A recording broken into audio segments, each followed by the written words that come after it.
un podcast de Cooperativa.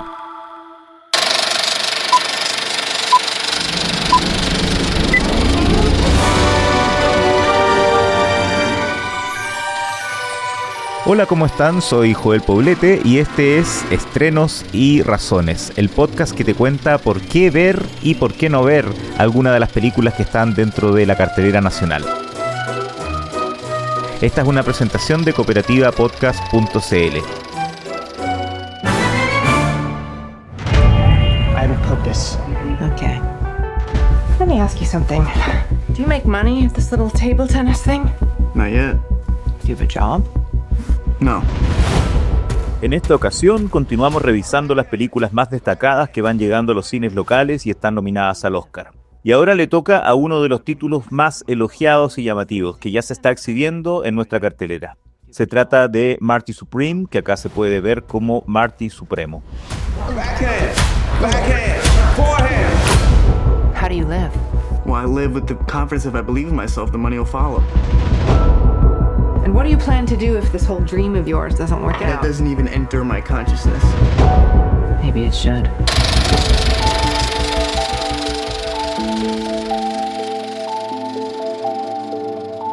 Desde su estreno mundial como película sorpresa en el Festival de Nueva York a comienzos de octubre, ha tenido un exitoso recorrido y esa es una primera razón para destacar este largometraje. Figuró en la mayoría de las listas fílmicas de lo mejor del 2025, incluyendo las cotizadas o los cotizados top 10 de la National Board of Review y el American Film Institute. Y ha tenido una fuerte presencia en la temporada de premios en Estados Unidos, incluyendo 8 nominaciones en las principales categorías de los Critics' Choice, 3 nominaciones en los Globos de Oro y 3 también en los Actors Awards del Sindicato de Actores. La culminación de todo esto llegó con sus 9 nominaciones al Oscar en categorías clave, como Mejor Película, Dirección y Actor. Y su éxito en premiaciones también se ha dado fuera de Estados Unidos, ya que está nominada en 11 categorías de los premios BAFTA en Inglaterra.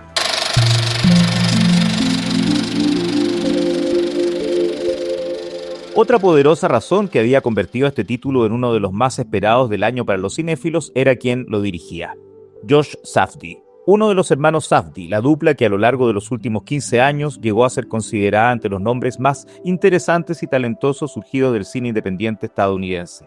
La ópera prima de Josh fue The Pleasure of Being Robbed, del 2008, que llegó a exhibirse en la quincena de realizadores del Festival de Cannes. Al año siguiente de eso, con su hermano Benny, filmaron su primer largometraje juntos, Daddy Longlegs. Harían 4 películas más en conjunto, destacando especialmente con los dos films que terminaron de consagrarlo finalmente. Good Time, en 2017, que fue parte de la competencia oficial de Cannes, y Uncut Gems, conocida por acá como Diamantes en Bruto, del 2019, que lamentablemente no pasó por los cines, sino que se estrenó directamente por estos lados en Netflix. El año pasado, luego de anuncios y rumores varios, se confirmó que los hermanos Safdie no seguirían trabajando juntos y que además ambos estrenarían largometrajes por separado, que debutarían con apenas semanas de diferencia. Luego de su participación en la competencia oficial del Festival de Venecia, en octubre llegó a nuestra cartelera La Máquina, The Smashing Machine, protagonizada por Dwayne Johnson, La Roca, y dirigida por Benny Safdie, a quien de hecho también hemos visto actuando en películas como Licorice Pizza y Oppenheimer, que en su momento comentamos en el podcast. Pero en su faceta de director, este era su primer esfuerzo en solitario, y La Máquina, la verdad, aunque tuvo algunas buenas críticas, no entusiasmó demasiado a los cinéfilos y a los críticos, incluyéndome, y no tuvo la repercusión esperada en la temporada de premios. Todo lo contrario de lo que ha estado pasando con Marty Supremo. Así que no es de extrañar que muchos digan que esto demostró que el mayor talento de ambos hermanos era definitivamente Josh.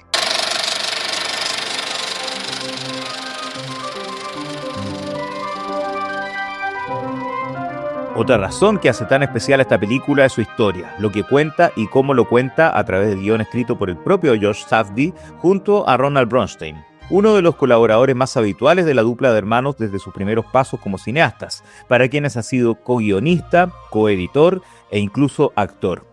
Inspirada en la historia real del jugador de tenis de mesa Marty Reisman, pero con diversas licencias e ideas propias para desarrollarla como ficción, la trama de la película se ambienta en los años 50 del siglo pasado. El protagonista es Marty Mauser, un joven que vive en Nueva York y trabaja en la zapatería de su tío atendiendo al público, pero lo que más anhela en realidad es abrirse camino en el tenis de mesa, que en esos tiempos en Estados Unidos todavía no estaba tan difundido como en otras partes del mundo. Y cuando existe la remota posibilidad de intentar llegar al campeonato mundial en Tokio y enfrentar al imbatible campeón japonés, Marty estará dispuesto a todo por lograrlo, incluso aunque por el camino vayan apareciendo los más excéntricos e inesperados obstáculos. El protagonista se va metiendo de un problema en otro, mientras interactúa con los más diversos y particulares personajes, incluyendo a su amiga de infancia, con la que son amantes, aunque ella es casada, también una reconocida actriz que intenta volver a la fama que tuvo en el pasado y ahora lo intenta lograr a través del teatro, el esposo de esta actriz, que es un millonario empresario, y también aparece por ahí, entre otros varios personajes, un mafioso que no puede separarse de su perro. En películas como Good Time y Uncut Gems, los hermanos Safdie fascinaron con su capacidad para retratar complejos momentos de decisión que debían atravesar sus personajes, y al mismo tiempo para transmitirnos como espectadores la tensión e intensidad de sus tribulaciones.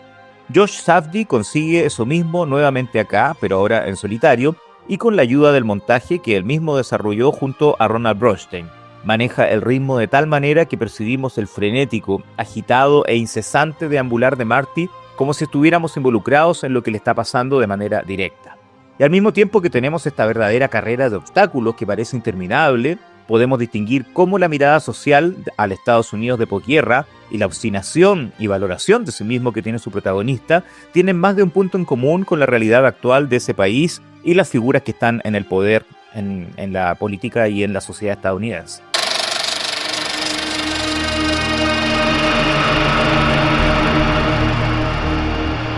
Y ya que menciono al protagonista y todos esos tan especiales personajes, debo destacar sin duda como otra gran razón para apreciar la película una de sus principales fortalezas, su contundente y muy logrado elenco, que incluye desde reconocidas figuras, debutantes en el cine, importantes autores que acá incursionan como actores como el cineasta Abel Ferrara y el director y dramaturgo David Mamet, hasta jugadores de básquetbol, jugadores de tenis de mesa e incluso locutores radiales que por primera vez actúan en cine. Muy merecidamente, el film está de manera muy justa nominado como Mejor Casting, categoría que debuta este año en los Oscars.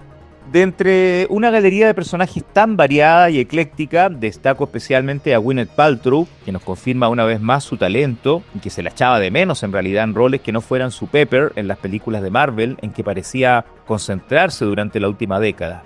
También merecen elogios especiales Odessa A'zion por su notable interpretación de Rachel, por la cual incluso está nominada al Actors Award.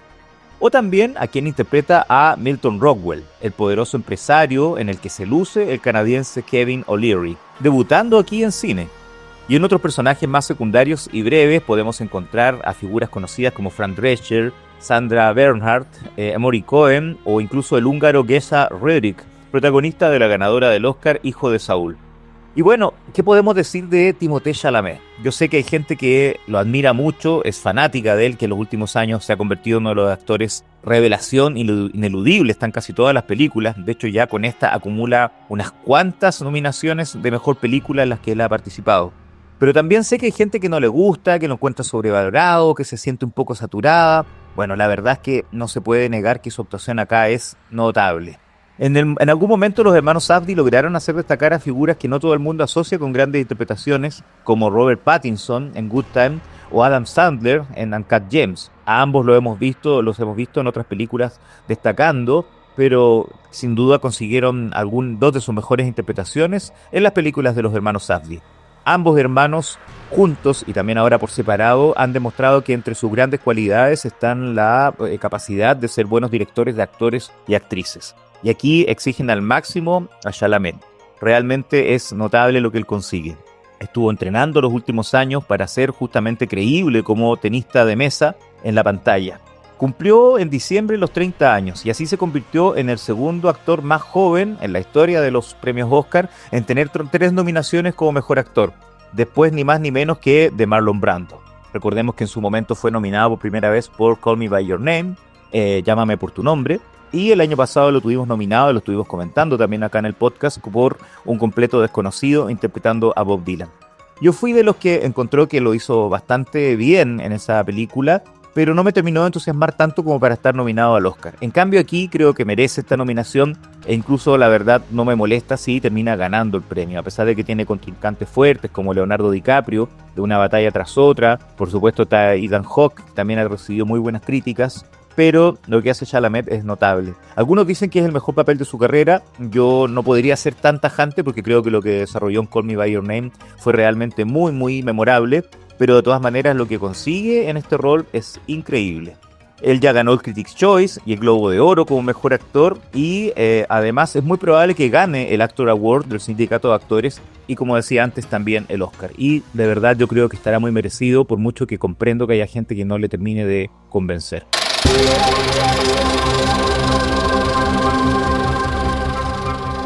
También quiero destacar como otra razón la visualidad de la película, sin duda, porque contribuye mucho a que sea una de las propuestas más logradas de A24, la productora que también ha logrado posicionarse en los últimos años. Por supuesto, hay que mencionar la dirección de fotografía de alguien que ya hemos destacado en diversas ocasiones en el podcast. El año pasado, sin ir más lejos, en 2 oportunidades cuando hablamos de Mickey 17 y también cuando hablamos de Eddington. Me refiero, por supuesto, a Darius Khondji, que ha trabajado con los grandes cineastas como David Fincher, Bernardo Bertolucci, Woody Allen, Michael Haneke, Alejandro González Iñárritu y Pablo Larraín.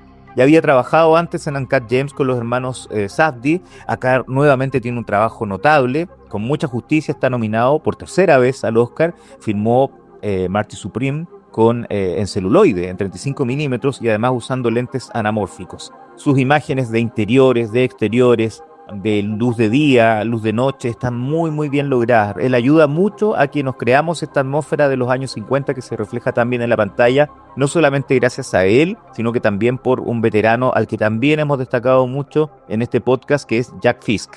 Hablamos de él justamente hace 2 años cuando comenté Los Asesinos de la Luna de Scorsese. Ahora, a sus 80 años recientemente cumplidos, está nominado por 4ª vez al Oscar. Antes estuvo por películas de Paul Thomas Anderson, Alejandro González Iñárritu y, como decía, de Martin Scorsese. Y al igual que en esta ocasión, ahí estuvo junto a Adam Willis, nominado por el trabajo, él como diseñador de producción y Adam Willis como el encargado de los sets. Es increíble lo que él ha desarrollado, tiene más de medio siglo de carrera en cine, trabajando con clásicos como Brian De Palma, Terrence Malick y el admirado David Lynch. Es uno de los grandes Jack Fisk, probablemente no va a ganar el Oscar nuevamente por su trabajo como la dirección de arte, pero creo que es notable lo que él consigue en la ambientación de época. Y también ahí tengo que agregar a Miyako Bellizzi por su vestuario, también está nominada al Oscar. Hay un gran trabajo de locaciones, de verdad. La visualidad y cómo nos transporta estos años 50 creo que es una de las cosas más logradas de la película, sin duda es otra potente razón. Hay que decir también que en sus respectivos gremios, casi todas estas figuras que estoy mencionando están nominadas a los premios. Por ejemplo, Darius Khondji es uno de los nominados del Sindicato de Directores de Fotografía. Jack Fisk está nominado en el sindicato justamente de directores de arte. Así que, aunque no ganen el Oscar, de todas maneras me alegro y me parecen muy merecidas sus nominaciones.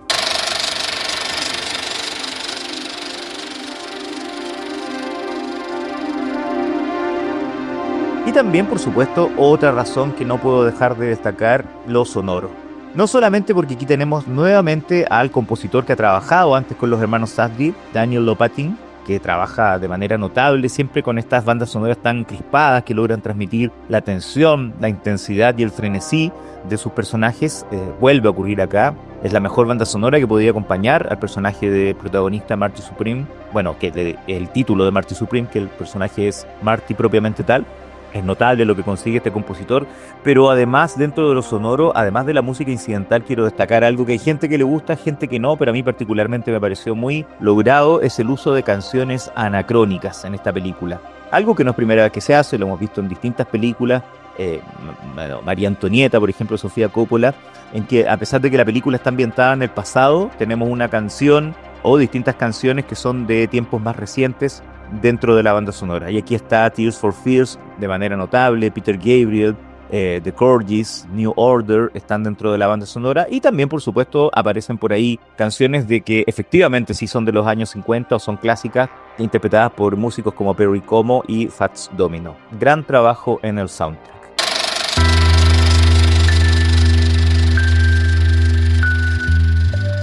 Bueno, para ir finalizando, hay que decir que, aunque a mí me entusiasmó tanto la película, yo también estoy consciente de que hay gente que no le convence totalmente. Tengo amigos muy cinéfilos que saben bastante de cine, que no lograron ser seducidos por esta película. Dura 2 horas y media, hay que decirlo. Algunos consideran que se alarga más de la cuenta, incluso hasta se aburrieron. Otros no les gusta que sea tan frenética que no parezca dar pausa, tregua al espectador.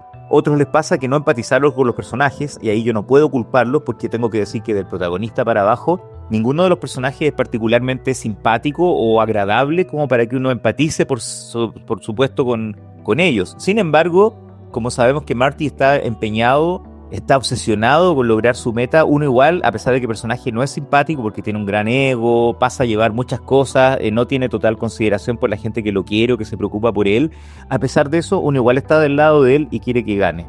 Pero eso efectivamente tiene esto, que los personajes todos son un poco histéricos, un poco locos, un poco desagradables, por lo tanto quienes necesitan siempre empatizar con los protagonistas o personajes de una película, quizás por ese lado no conecten. Puedo comprender eso. Pero a mí personalmente de verdad me gusta mucho, es una de mis preferidas del último año, después de Una batalla tras otra, creo que es mi película favorita para esta ceremonia de los Oscars que se va acercando. Es un largometraje que tiene el tono y el tipo de personajes que nos acostumbramos a ver en el cine de los años 70 en Estados Unidos, pero también nos recuerda lo que han hecho en décadas más recientes realizadores como Scorsese y los hermanos Coen, y por supuesto con el sello de los hermanos Safdie, que aunque ahora estén por separado, al menos en el caso de Josh, se mantiene intacto. De verdad creo que es una de las grandes experiencias cinematográficas de esta temporada y vale la pena apreciarla en pantalla grande. It's only a matter of time before I'm staring at you from the cover of a Wheaties box. You think it's that simple? Yeah, I do. Everybody wants to rule the world. This is my part, this is my part.